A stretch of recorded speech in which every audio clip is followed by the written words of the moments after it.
I'll just give you a brief introduction of my background. I'm not going to spend a lot of time on my background because I can lie and you would know whether I was telling you the truth or not, and I could tell you all these good things. So, but basically, I've been involved in coaching for over 25 years. I've coached at the youngest level, the junior high level, high school level, assistant coach, head coach. And then I had 1 year, which was maybe the greatest experience I've ever had. After I had retired from coaching, I took over a program, a junior college girls program.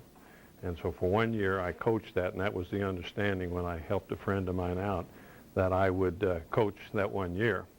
And the only thing he didn't tell me is that we took over a team that had won 2 games the year before, that there had been no recruiting.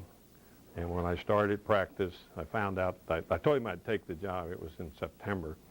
And so I had 8 girls on my basketball team playing a very competitive schedule. And I'll relate back to that as we go along, but it was quite an experience. So my background is basically all with boys, and the 1 year with the girls junior college. And I didn't do anything different with the material that I'm going to present today on our matchup. Used it with them, and they could do it. I used it with my boys, and we did it very well. And so that's where, you know, enough of the background that you probably need to know. What I want to ask you, and I want you to, we're not going to get into question and answers right now, but I want you just to think about this. Why do you do what you do on defense? Some of you probably play man-to-man defense. Some of you probably play full court press defense.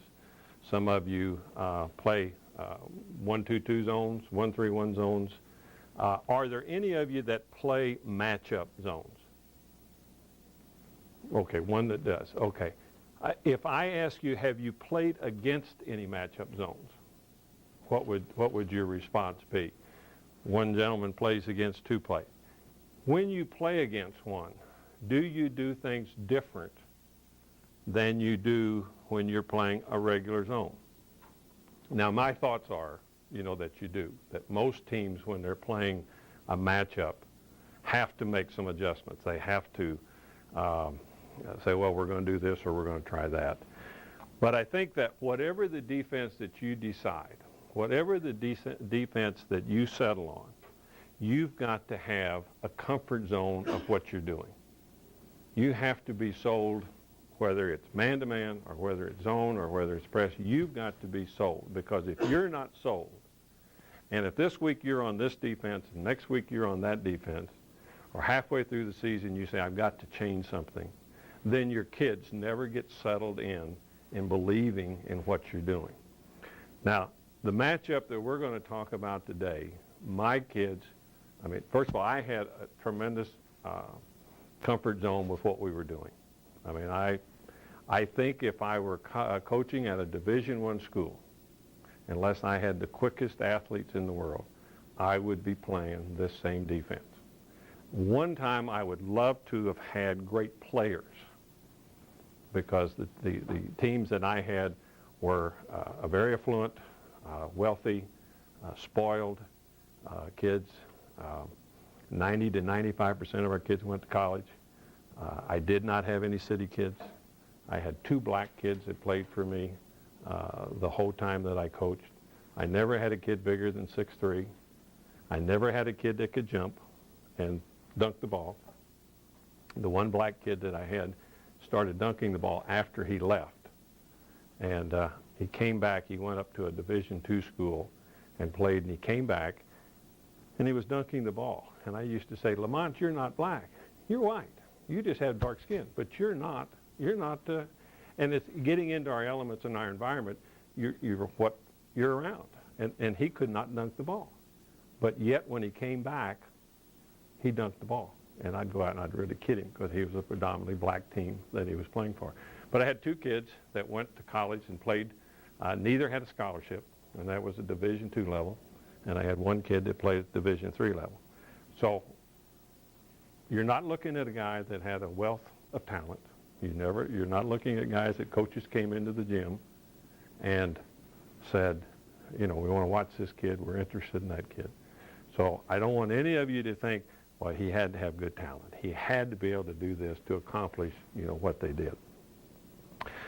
Most of you are probably here either because you're playing against matchup zones and you want to maybe get a better understanding of what a matchup is. You're here maybe because you're dissatisfied with your defense and you want to look for something maybe a little bit different. Or you're possibly here just to pick up something like I was when I first got into this matchup defense that we're using. I'm not going to try to sell you today. I mean, my job this morning is not to sell you. And I'm not going to try to say, boy, if you don't do this, you can't do anything.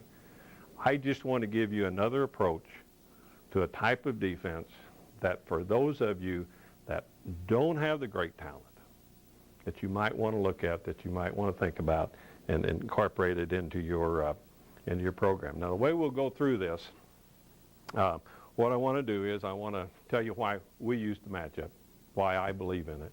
I want to tell you the team rules that we use and cover some of the little points that you need to teach, and then cover some of the individual responsibilities, and then the step-by-step process for teaching it to your kids. If I ask you what does a matchup zone mean to you, I think I would get 5 or 6 different answers. I don't think anybody in here would be consistent in saying what is a matchup. What does that mean to me as related to someone else?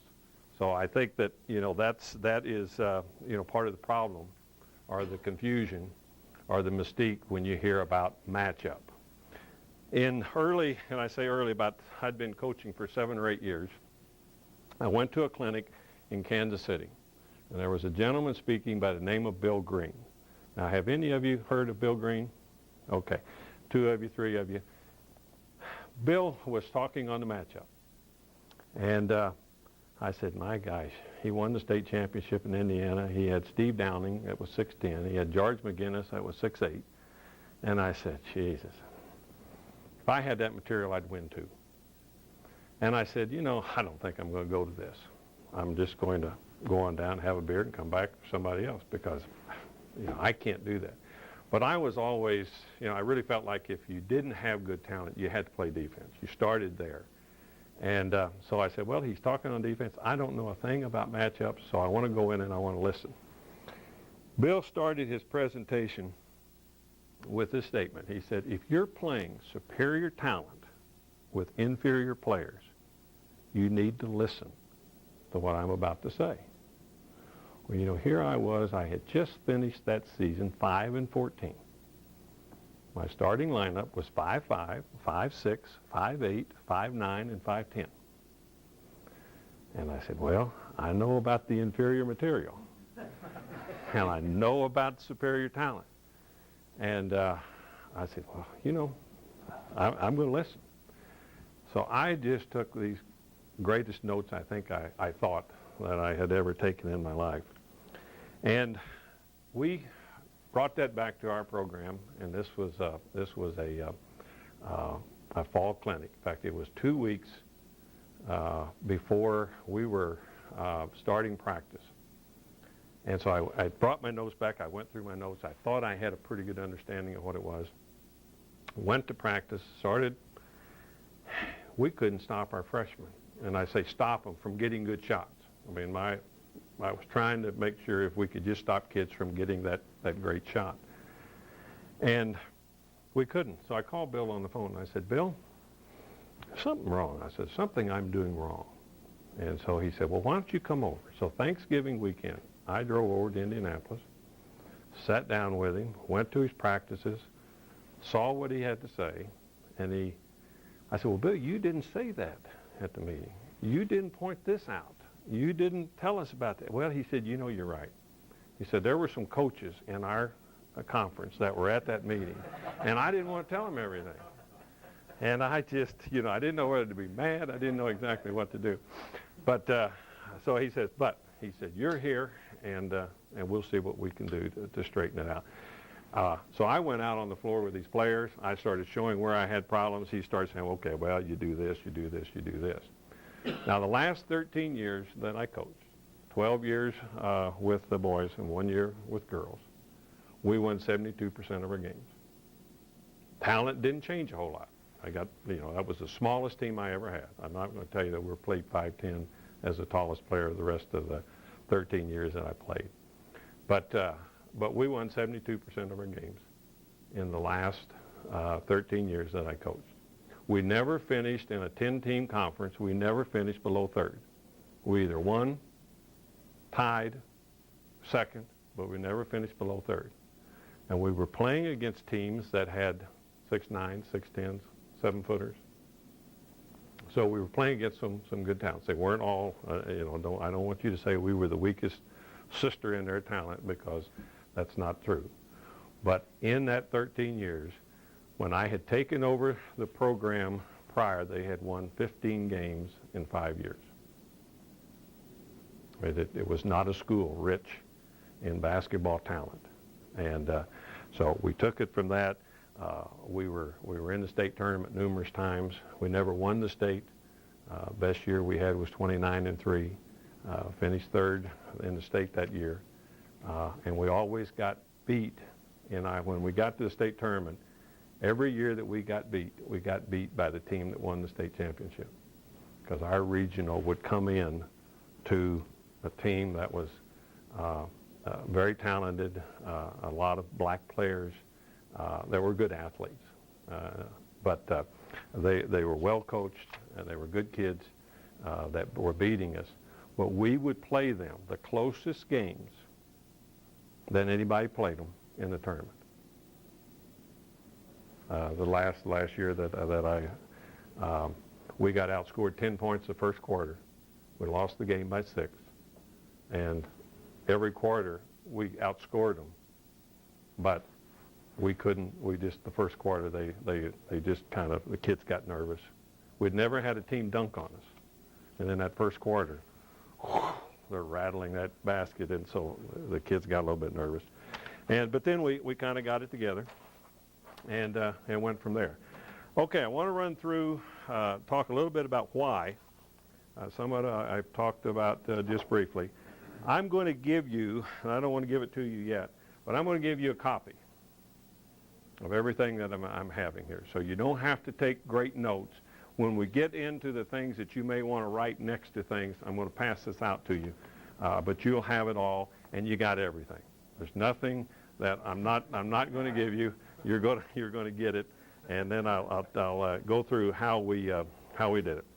Talent, I've already talked a little bit about talent. If you are playing teams, if in your conference you have teams that have better talent than you do. Denny Crum said yesterday or the day before in his offense about isolation, getting your best player isolated on a one-on-one situation. And that's why I believe you can't play good teams man-to-man, because there's too many times that with your weak players or your non-skilled players or your athletes are just not as good as theirs, they can get you isolated, they can beat you one-on-one. So that was the first part of my premise, that I just could not play man-to-man against the kids that I was playing against. He also talked in terms about the not switching, that Bobby Knight didn't switch, and he started switching and he beat Knight's team. Well, in this defense, since we are a zone, and since we are playing a combination of zone and man-to-man, you have that opportunity of switching that eliminates the screening type situations that you run into. Creates confusion, as I said a little bit earlier. I believe that if a team knows you're playing a matchup and starts telling their players that you are playing a matchup, the kids don't know what that means. And I think automatically they start thinking, well, what the heck's the defense? What's a matchup? I think the matchup for teams that run into a matchup are very similar to the knuckleball in baseball. Here you have that fastball pitcher that's throwing, because most of the knuckleballers were guys that came in out of the bullpen. And now all of a sudden they're seeing this certain fast pitch or this great curveball, and now all of a sudden here comes that knuckler. So I like to think the matchup is kind of similar to the knuckler. It's something different. It's confusing. It's hard to hit. and it creates a problem with the kids. My kids got so much enjoyment out of coming down the floor and getting set up in our defense, and the coach of our opponent would say, they're in a man, run your man-to-man offense. And my kids are saying, no, we're not running a man.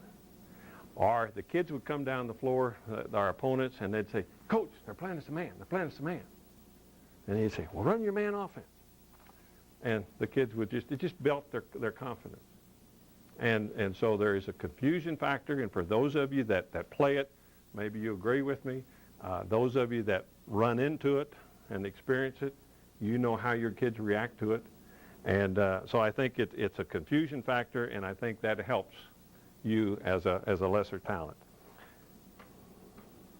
Teams must prepare for you.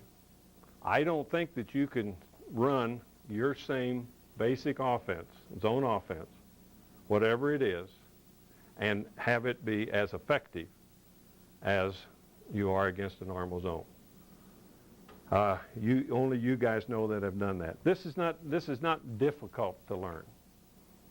Most of the books that I've read on the matchup are to me were very complicated. This is very simple.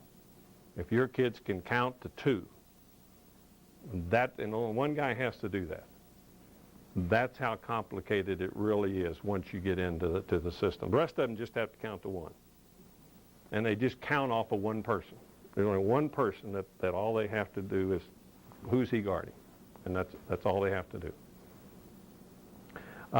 The defense itself is very consistent with our defense. I mean, I would love to play man-to-man defense.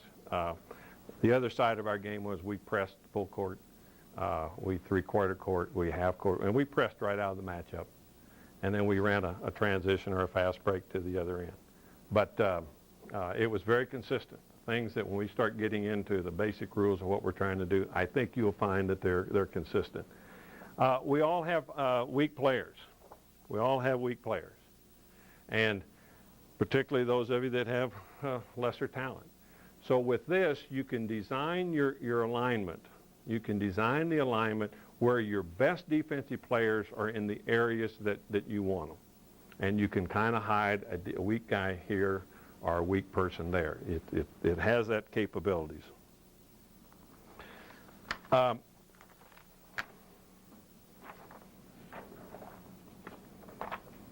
It's a very flexible defense. And by flexible, I mean that you can come out in a 1-3-1 alignment, you can come out in a 2-1-2 alignment, a 2-3 alignment, a 1-2-2, but you can align it any way you want. And then your reaction basically is what their offense is to that. So you don't have to just come down in a particular set and stay in that set. Bill was talking about the overload. And I think the premise on attacking zones that most of us do and most of us have learned and were taught is that the overload principle is the primary way of getting the good shot, getting the numerical advantage. 2-on-1, 3-on-2, but getting a numerical advantage. With this defense, if you execute the way you're supposed to execute, then in theory, we remove that. It also, a second way of approaching zones, you try to penetrate, you try to hit the seams, you try to get the ball, in the middle, and these are all things that we're trying to eliminate the seams, trying to eliminate the holes, and we're trying to prevent the overload, or at least the overload just really isn't there. And it complements our material to a point. I can say I can take this best player and I can put him here. I can take this player, I can put him here. Because most teams are either go to the right or they go to the left. And this defense has flexibility. We can set it up to handle teams going to the right. We can handle it teams that go to the left. It won't create any problems. All you have to do is just flip-flop and go from there. It allows opportunities for pressing. And I said earlier, we pressed full court, half court, deny inbounds passes. We did all that. So it complemented the things that we were trying to do with our defense. Here are some of the team rules. My philosophy, if you're going to score against us, then I want you to score on the perimeter. If you're going to score, you score on the perimeter. I don't want to give you the inside game. I don't want to give you the 10-foot jump shot. I don't want to give you the close shot. I want you to beat me. If you're going to score, if you're going to get a shot, I want it to be a perimeter shot. I want to force the ball in order to do that and to keep teams from getting a shot within 10 or 15 feet. We want to make sure that we increase all of the angles and the reception of the ball on the wings are outside of what I call the offensive threat area. Now, you will look at the teams that you're playing. Is that outside threat area? Is that 15 feet from the basket? Is it 18 feet from the basket? But we wanted to deny the reception of that ball where a receiver can get the ball, square up, and be ready to go right with their shot. We wanted to put pressure. So this is, into a sense, the man-to-man. We're denying.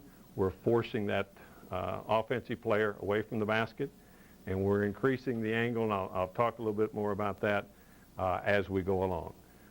But there's a way of overplaying the passing lane, and we just overplay it a half a step, and that will automatically increase the angle that pass has to be, forcing that defensive player or the offensive player to come out. We deny all straight line cuts to the basket. Now, many of these things I think are going to be very consistent with how you guys play your man-to-man defenses, for those of you that do. But we deny all straight line cuts to the basket.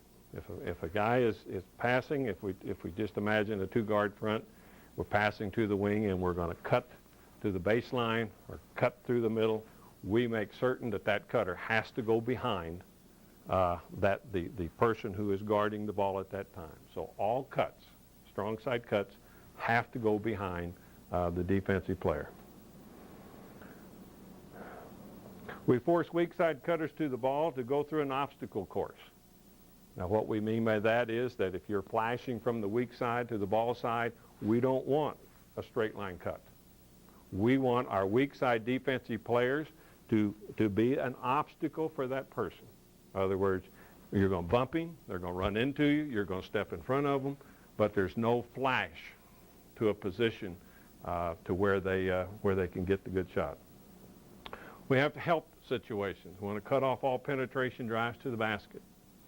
So we're going to design either this ball's going to the right where we have help, or this ball's going to the left where we have help.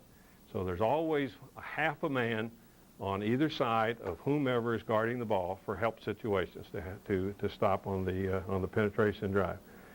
And increase all angles of passes to the wings, which I've just talked about, on the turnovers. In other words, when the ball is coming back from the strong side to the weak side, Bill's talking about passing against the grain, the turnovers, then we don't want to necessarily run at the ball. We want to run at the angle in which the ball is turning over. Then he talked about fronting the low post. We fronted all low post players. And like I said, we were small, 6'2", 6'3".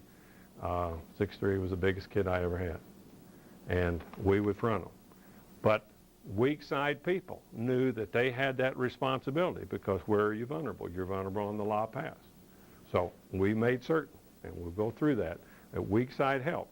But on the low post, we fronted the low post, and we'll get into just exactly how we were doing that. Weak side players are responsible for the lob. Guards, and we'll get into our terminology as you see key and guard. If it's in a two-guard front, we have our terminology, and I'll explain that in just a minute. But the guards are the key. Those two people are the individuals responsible for that high post area. In other words, they have to prevent the passes that are going into the high post. And all players are responsible for communications.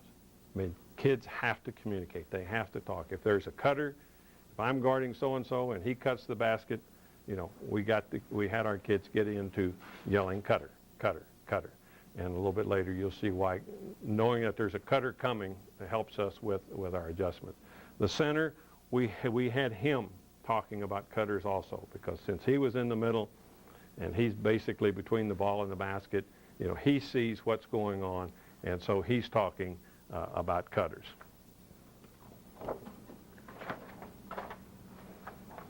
All right, basic defense.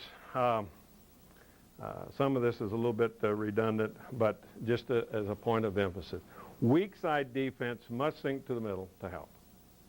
And I think probably in your man-to-man defense or in your zone defenses, you do exactly the same thing. You tell weak side guys to get off the ball.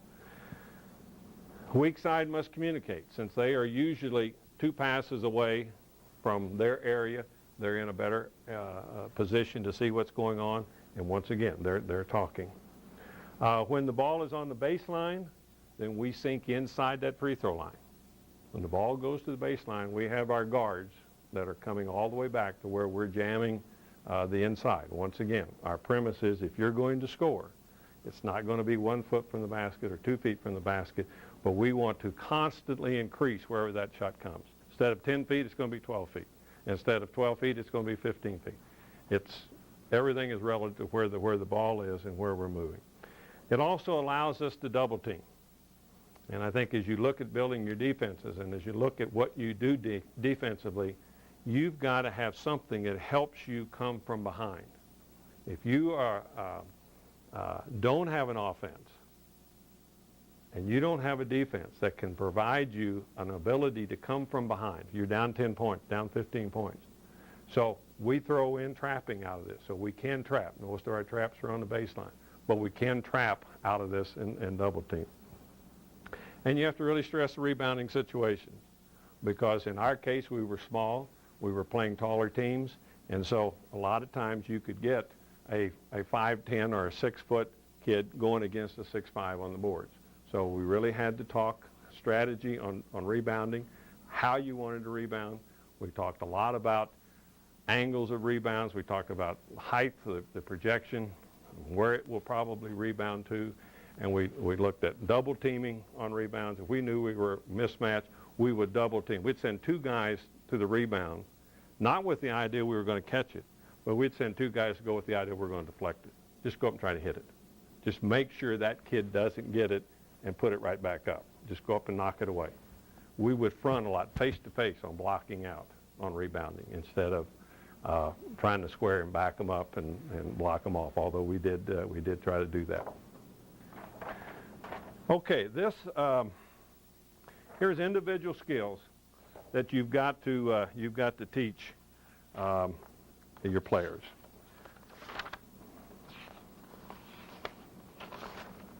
First is you have to teach kids, and you have to give them in practice, you have to teach them what is the team trying to do offensively. I mean, what's the basic philosophy of this zone offense?